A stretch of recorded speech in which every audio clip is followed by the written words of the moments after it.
Yeah, hi. Hi. I can't see you. Could you put on the video? I thought I did, so hold on. I see you fine. Great. Better you than me. But here you go. This should work better. Right? There we are. Great. Thank you very much. Okay. Thank you. And thank you, Rabbi Koper, for taking your time to let me have this interview with you. Okay. Shoot. Yeah, I'll shoot straight away. All right. How come you took an interest in Karolinska sjukhuset in Sweden and the alleged antisemitism? Well, I work for the Simon Wiesenthal Center, where I knew Mr. Wiesenthal for 29 years. In fact, my first contact in Sweden and with Sweden was about the greatest Swede who ever lived in the 20th century, Raoul Wallenberg. I was there first time in 1981 for the International Tribunal, at the time when there was still hope that he perhaps would be alive. And I knew Guy van Dardel and the sister and the early efforts to not just to inform the world about Wallenberg, but also at that point to try to help his life. Mm. Sweden's international reputation, its neutrality, its involvement in human rights, etc., put it for many years on I think, on a higher moral plane. And in the case of Karolinska and the involvement, what has happened to three Jews, two of them Israelis and one who was a Swedish citizen, was deeply disconcerting enough that I actually came to Stockholm to meet the main individual directly and to meet at that time with the acting CEO of the hospital. And from where I came from, the presentation of Israel as Nazi on the world's most powerful communications platform, Facebook, was on its Mm. face anti Semitic, should have taken the hospital and the institute, I don't know, 2 weeks to take appropriate action in terms of the person who posted it and to take steps to defend those that had been defamed and to see to it, as I stated in my first meeting with the acting CEO, to ensure that there would be not just justice in the situation, but no retribution, that someone's career would not suffer, and that this particular neurosurgeon would be restored to his position, because everything I heard from him was that's what he wanted. He wanted to get back to making his contribution. To be blunt, the acting CEO turned out to be less than truthful in her comments to me when we met. And then later on, a phone conversation. I think the current CEO is from Iceland originally. So Yes. Yes. we actually spoke when he was still in Iceland. And unfortunately, what he told me also was less than factual. So, I found and still find it almost beyond belief that a pretty straightforward situation involving an anti-Semitic incident would be slow walked by the hospital and the institution and the institute. I think by and large here, looking at recent comments in the media, seem to be written by lawyers for the spokesman or for the head of the institution. For example, saying the Simon Wiesenthal Center backs or is a supporter of President Trump. I think anyone who's ever looked at our institution knows that we've never endorsed a candidate in the 42 years that we've been around. So the bottom line was and still is the following. Number one, Karolinska is a major international name, well deserved in the field. So much so that, of course, it also announces the Nobel Prize in Medicine from its august address. And that means that what it does in this particular area involving anti-Semitism has an outsized impact, not just in Sweden, but globally. And the impact is the mainstreaming of anti-Semitism, defending those who made those statements, and doing everything it can to squeeze a talented physician out of his position, which I think at this late stage, here we are. I don't know how long it's been since this thing started, but the effort being put in to deflect from the central issue, and here it is, because maybe some Swedes are confused. Since World War II, Sweden was neutral, and many of them dealt with Nazi Germany and supported Nazi Germany. So here are the facts. Nazi Germany during World War II mass murdered 2/3 of European Jewry. When you compare Israel to Nazi Germany, you are repeating an anti-Semitic trope, because for most people, when you hear the term Nazi or you meet one, you want to oppose that person, or if it's someone who's in power, I guess it would be okay to even kill them. So having someone present a smiling face of an Israeli girl as a Nazi is beyond the pale. Maybe not where you come from, but pretty much everywhere else in the world. In addition, the IRA, the international definition of anti-Semitism, which has been adopted by, I think, a few dozen European countries, etc., includes the following sort of basic thing: that there are times when you criticize Israel in terms of Nazi imagery, symbolism, etc., you cross the line. The Simon Wiesenthal Center would never have got involved in a case in which a physician from your hospital would soundly and roundly condemn any Israeli action. I'm not a spokesman for the state of Israel. No state or individual is perfect, and certainly not Israelis or the state of Israel. So the issue isn't befogging or standing up for anything that Israel does and labeling any critic of Israel to be an anti-Semite. It is that when the line is clearly crossed, that should awaken the rules of that august organization to take the appropriate action, and they have taken inappropriate actions. That's the long and short of it. So, but still, in many people's opinion, a rather small work environment issue if one doctor feels harassed at his workplace by a colleague.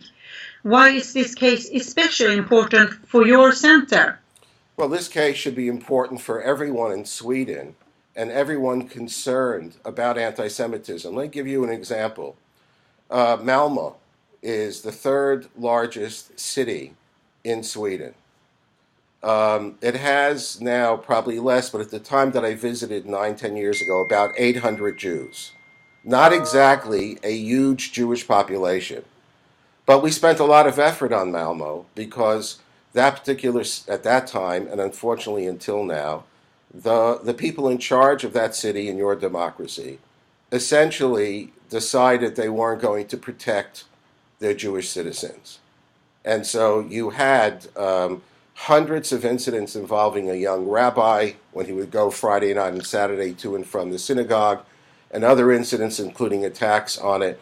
And I know at the time, it was very interesting, a lot of people said, what do you care what's going on in Malmö? It's a small city in southern Sweden, and we have bigger problems elsewhere. Because we understood that when you have a city in a major democracy, Western democracy, that essentially signals its Jewish citizens, we're not going to protect you to the full extent of the law or our responsibilities. That's an important global issue to Jews. Karolinska is not just another hospital or institute. It's at the top of a very important effort globally to help save lives, critical research, and enough that it is looked to, and I'm sure it's been earned, as in many ways the most important medical address in the world. That means that should extend not only to cancer in blood cells, but also the cancer of hate. And that's why they earned, unfortunately, a place in our top 10 last year, and why we continue to press the issue. Very simple. Take appropriate measures against the perpetrator and protect and restore the victim or victims. It's very straightforward from where we come from. So initially, how did you learn about it? How we learned about the incident? We have 400,000 members around the world. Obviously, not a huge number in Sweden, but enough. We live in a world today of instantaneous communication. Here we are talking. You're taking off some important hours on Friday night. Probably the last thing you want to be doing is speaking to a rabbi in L.A. I hope you have a good date or something better to do after this. And then we had our senior researcher was in touch with the physician in question. And as you can imagine, we get many inquiries around the world involving discrimination in the workplace, not just from Jews. But as I looked into this particular incident, it led me to have a conversation with the main physician involved. And that led me to come back to Stockholm, meet with him, together with my colleague based in Paris, for about an hour to debrief him, to try to understand the kind of personality we were dealing with. Was this somebody with an axe to grind, etc.? And then a meeting with, Anna Teibel, the acting CEO, and also a brief meeting with the lawyer who was going, or the law firm, the lawyer who was going to be involved at that time. When my comments to the media that morning, that afternoon, was that I felt that there was a good chance that this could be resolved pretty quickly. And I again just repeated what I thought the main issues should be. And, and here we are rooting your Friday night and talking about this issue so much far down the way. And, I just find it remarkable the amount of effort to deflect from the core issue on the part of the hospital, and the recent statement made from the Karolinska Institute is itself deeply troubling. I would imagine that's not applied when they do scientific research on cancer in the body, and it is deeply troubling because it perhaps also reflects, some double standard when it comes to certain Jewish people. I can't account for what seems to be a serial failure to deal honestly with the Wiesenthal Center, and more importantly, with the person who, as far as I can see, just wants to get back to being a brilliant neurosurgeon who belongs contributing to and helping people of Sweden and the Institute and the hospital. I'm curious, the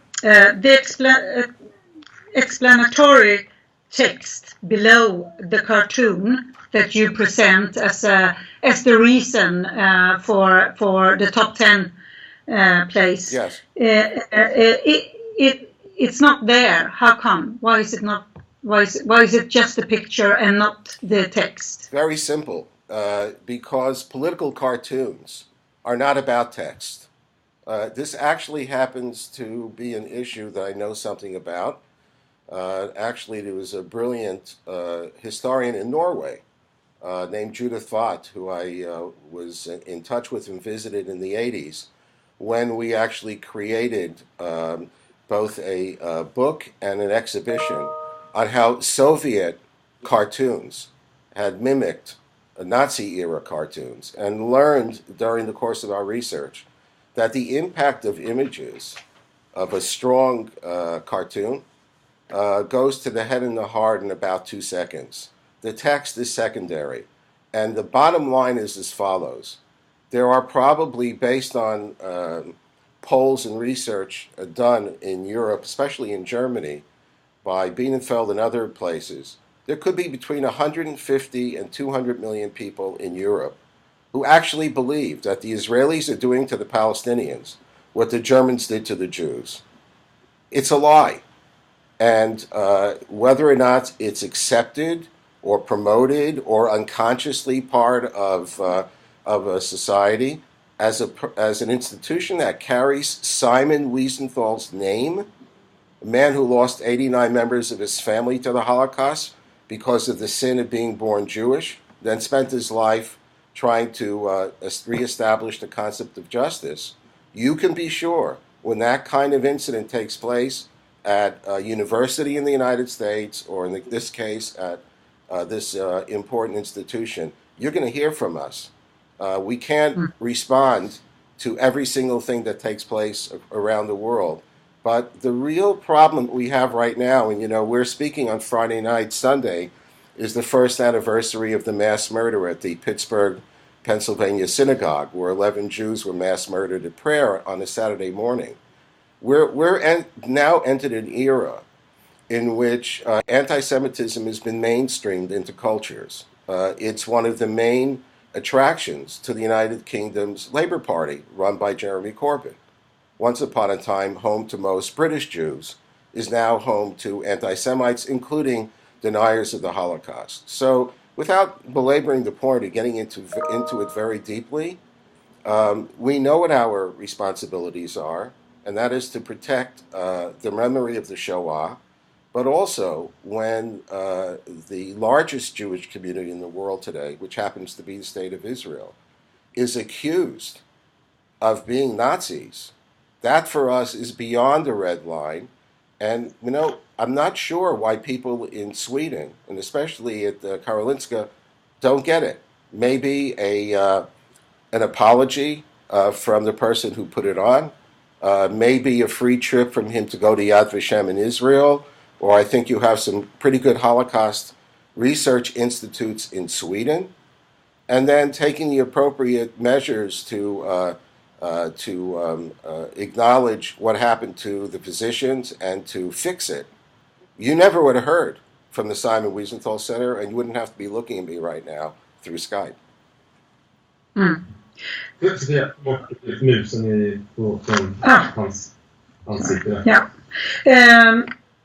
When it comes to these cartoons on Interperiodo's Facebook, we've gone through all of his Facebook since he started it in 2011, and we have found a lot of cartoons and pictures that's rather pointing to the opposite than him being a racist or anti-Semite or anything. Like, for example, he writes, remember the Holocaust, let it never happen again, and things like that. How can we explain that? I don't understand. Why don't you ask him? Why don't you ask him? I have. And how does he explain it? I'm asking you what you think about it. No, I'm happy to make my comment, but if you did, what did he answer you? It's a good question. Why are you asking the rabbi? Ask Prado. Yeah, I have asked him. And what did he say? He tells us that he did not understand that 2 of these 4 cartoons was going to be interpreted as anti-Semite. He now understands it, and he regrets it, and he has tried to apologize. And he keeps repeating that he does not think that he's an anti-Semite at all. So and are he's you not telling me racist. that he apologized to the doctor in question? Did he make a public statement? Has he released anything through the hospital? Or is this something he told you in an interview? Listen, I'm not interested. He has sent a letter. To where? To the hospital. Has that been released by the hospital?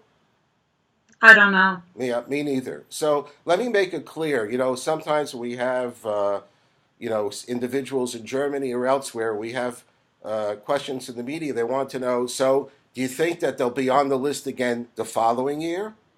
Our job, I'm not here to make more anti-Semites. I'm here to fight anti-Semitism. Okay? And we certainly understand that people, including powerful people, make mistakes. And there are no perfect specimens. But if you're telling me he wrote a letter to the hospital that he apologized, first I hear of it, and the question is, why didn't they simply use that letter in combination with other steps to deal with the issue? That is the question. And if you'll pose it through your piece when it's up there, that's fine. I'm a little bit surprised to hear that there was a letter, but considering the international scope of what's transpired, don't you think that Karolinska would release the text of such a letter and maybe arrange for a meeting between these individuals who are part of this question? I understand there may be more than one individual involved. So, I mean, the dynamics of solving this issue, which from here are still very basic. The dynamics are there. So go ahead and solve it so you don't have to waste another Friday night speaking to someone from the Simon Wiesenthal Center. You have also written quite a few emails to the politician in charge, Irene Svenonius. Yes. Tell me why. Very simple. She's the only person in Sweden involved with this issue who's never lied to me. So you trust her? I trust her to the extent that even sometimes her silence may mean she can't respond to me, because maybe the response, if it would be totally honest, might not help solve the issue. I approached her for that simple reason. I respect her. I still respect her, but it's been a long time since I've heard back from her. But the reason I went outside the immediate circle was, to be frank, I was pretty surprised that Karolinska was being less than honest in its interactions. Maybe, I don't know. I don't know why it's been that way. And I don't know why this is dragged on. And I don't know why a brilliant doctor continues to suffer for no other reason that he had the guts to call out somebody powerful for what they did. And, if there was going to be an apology, all the man had to do is apologize to the doctor, and that probably would have been the end of it. About these emails, they're quite threatening, some of them. Why is that? What emails are you referring to? Do I look like a threatening man? For example, when you say, put this in order, otherwise I will use the Karolinska as the centerpiece of my conversation when I do the international something. I don't recall about those words, and I don't like other people trying to put them in my mouth. So be specific. Yeah, well, I'm going to have to try to look them up. Okay, I don't have them here. Fine. I got a couple more minutes, so you can always email me the question too, so it's fine. However you want to do it. Yeah, well, it's really stupid. Just give me 1 second, I will try to find it. No problem. I had it.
Just for timing and reference, I have about 7 minutes left till 10:30.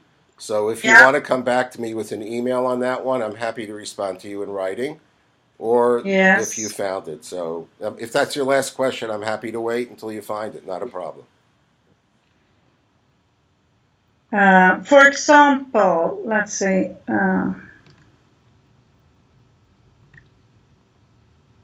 The mail I was referring to when I asked you the question is, you say, I will use the Karolinska scandal as the centerpiece of my presentation.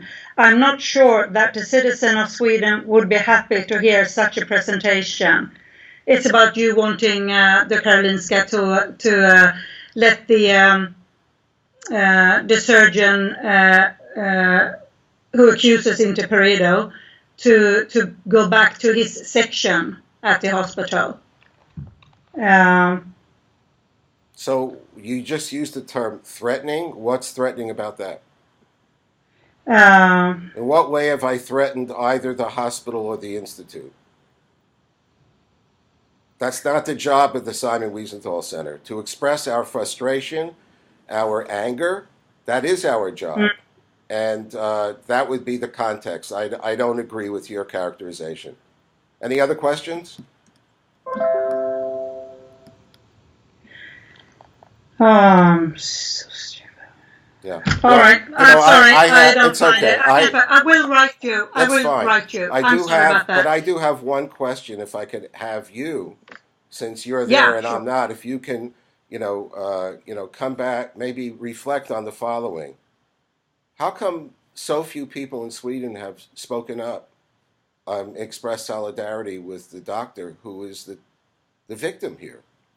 Why the silence? Why the deflection? Why the untruths from important people at the hospital? I'm not an enemy of the Karolinska Hospital or Institute. I have physicians in my family. We venerate physicians, but they're not, just as rabbis are not perfect, neither are doctors, and certainly not institutions.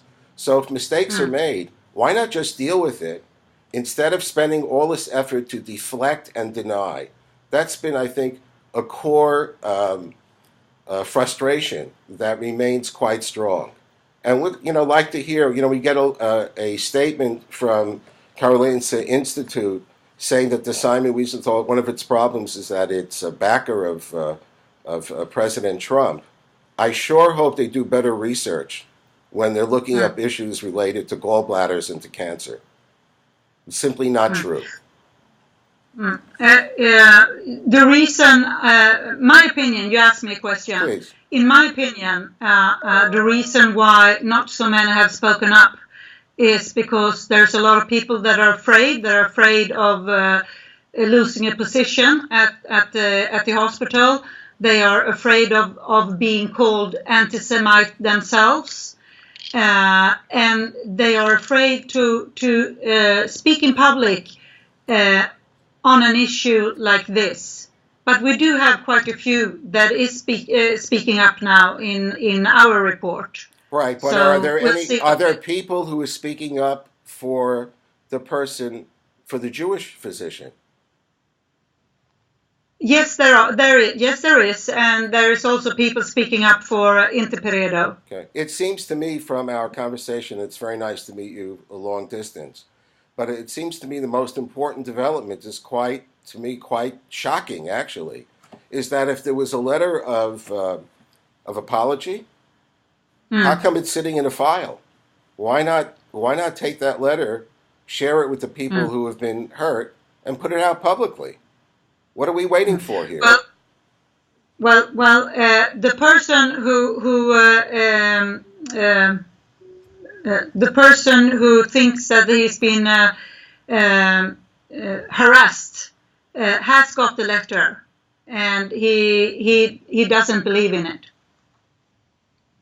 Okay. Well, perhaps he doesn't believe it's true. Perhaps you can also suggest to the hospital, whoever is the spokesman or for the institute, is that maybe that's a letter they should also have shared with the Simon Wiesenthal Center. But we'll see what happens. Yeah. I think our core concerns remain there. I think the dynamics for what needs to take place are pretty straightforward. In the meantime, we'll just have to wait to see what develops. Yeah. I have a last question for you. Sure. About the investigation. it was done by a respected law firm in Sweden, and they did conclude in their report that one could not tie the neurosurgeon Interperedo to have harassed anyone on an anti-Semite ground. Are they wrong? I haven't read their report. I can't comment on their report. All I can say is that in our many interactions with the top people at the hospital initially, I remember the first thing that was said to us is, you know, we took a look at the timestamp of when this thing was put on board, and that was done on his private time. So we've heard a lot of different iterations from, A, being anti-Israel is not anti-Semitic, there was nothing wrong with it. B, he was doing it on his own time. Now we're hearing that there's a letter of apology, apparently, or there's a statement of apology in the communications. I don't know that you need law firms to investigate. I don't know which law firm it was. My minimal interaction with a lawyer early on was negative enough that I've more or less restricted my communications on this to a person, I don't know if she's a lawyer, to the political person in the borough where the hospital is located. I don't, at this point, I don't have any comments. No one shared the report with me, and I just have to look at the facts on the ground. The facts on the ground was you had a deeply offensive anti-Semitic. You know, we have the problems here in the States. The swastika is not merely a historic thing. When you have somebody who puts out, let me finish and I'll take your question. When you have somebody of importance who's your supervisor, who puts out a swastika comparing Israel to the Nazis, that's the person you report to. By definition, we have a problem, and a profound one. That could have been dealt with within 48 hours by the human resources at the hospital, by a meeting, whatever did or did not take place. It didn't and hasn't. So he's taken care of, the accused. Meanwhile, the victim is twisting in the wind. But you have written about the report in emails where you say it's a whitewash and a slap in the face to every Jew. And now you're telling me you haven't read the report. I did not read the report in full. I read in detail from various media outlets in Sweden about quotes from that report. And on that basis, you had the response. I find also very interesting, with all due respect, that everything about our discussion tonight is about, in effect, protecting the perpetrator and the institution that he's with there. And he must be an important and powerful person. I'm waiting for someone from Sweden of equal rank, and you represent a very powerful and important media outlet, to step up and do some serious investigation on what the swastika means in 2018 and 2019. Why is the Simon Wiesenthal Center so angry about it and so worried about it, as opposed to, oh my God, they're making us look bad? You're asking the wrong questions, with respect.